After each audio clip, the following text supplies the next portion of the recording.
అందరికీ నమస్కారం. Welcome to Siriraj food. నేను మీ సిరి. ఈరోజు మన వీడియోలో చాలా మంచి స్వీట్ రెసిపీని సరికొత్తగా, ఈజీగా తయారు చేద్దాం. నోట్లో పెట్టుకుంటే వెన్నలా కరిగిపోతుంది. టేస్ట్ అయితే చాలా అంటే చాలా బాగుంది. ఈ వీడియో మీకు నచ్చితే తప్పకుండా like, share and subscribe friends. దీనికోసం ముందుగా ఒక మిక్సీ జార్ తీసుకొని 1 కప్పు ఉప్మా రవ్వ, బొంబాయి రవ్వ అంటాం కదా, సూజీ రవ్వ అని కూడా అంటారు.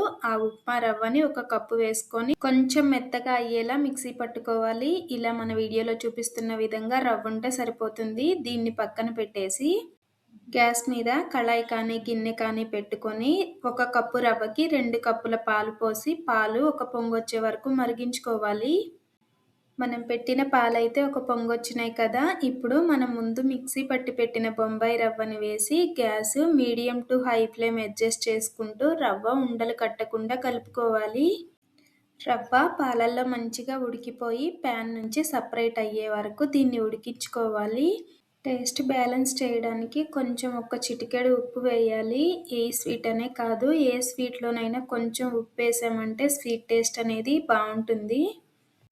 మన ఛానల్లో ఇంకా మంచి మంచి స్వీట్ రెసిపీస్, స్నాక్ రెసిపీస్ ఈజీగా చేయగలిగేలా ఉన్నాయి. కుదిరితే ఒకసారి చూడండి. చూస్తుంటే రవ్వ అనేది కొంచెం దగ్గర పడింది కదా, ఇంకా దగ్గరగా వచ్చే వరకు ఉడికించుకోవాలి. గ్యాస్ సిమ్లో పెట్టి ఉడికించుకోవాలన్నమాట. దగ్గరికి వచ్చేసిన తర్వాత ఎక్కువ పెట్టామంటే రవ్వ అనేది వెంటనే మాడిపోతుంది. ఇలా ఉడికిన తర్వాత రవ్వని ఒక ప్లేట్లోకి తీసుకొని పక్కన పెట్టేద్దాం. గ్యాస్ మీద గిన్నె పెట్టుకొని 1 కప్పు రవ్వ తీసుకున్నాం కాబట్టి 1 కప్పు పంచదార, అలానే కప్పున్నర నీళ్లు పోసి దీనిని గులాబ్ జామున్ పాకంలాగా మరిగించుకోవాలి. ఈలోపు మనం ముందే తయారు చేసుకున్న రవ్వ మిశ్రమం ఉంది కదా, దాన్ని ఒకసారి మంచిగా కలుపుకోవాలి. కలిపేసరికి అయితే గులాబ్ జామున్ పాకంలా పంచదార పాకం రెడీ అయిపోయింది. ఇందులో ఒక 2-3 యాలకులు కొట్టేసి ఒకసారి కలిపి గులాబ్ జామున్ పాకంలా రెడీ అయిందా లేదా చూసుకొని దీన్ని దించి పక్కన పెట్టేద్దాం. ముందు కలిపి పెట్టుకున్న రవ్వలోంచి కొంచెం కొంచెం తీసుకొని చిన్న చిన్న బాల్స్లా తయారు చేసుకోవాలి. ఈ రవ్వలో మనం పిండి ఏమీ కలపట్లేదు, ఓన్లీ రవ్వతోనే చేస్తున్నాం అన్నమాట. మన వీడియోలో చూపించిన విధంగా అన్ని చిన్న చిన్న ఉండలుగా తయారు చేసుకొని గ్యాస్ మీద కళాయి పెట్టుకొని 2-3 ఇంచుల సుమారు నూనె పోసుకొని నూనె లైట్గా హీట్ అయిన తర్వాత మనం తయారు చేసుకున్న ఉండలు వేయాలి. నూనెలో వేసిన తర్వాత కాసేపు కదపకుండా ఉంచామంటే ఉండలు అనేవి గట్టి పడతాయి. గట్టి పడిన తర్వాత చక్కగా కలుపుతూ ఉన్నామంటే అన్ని వైపులా మంచి రంగు వస్తుంది.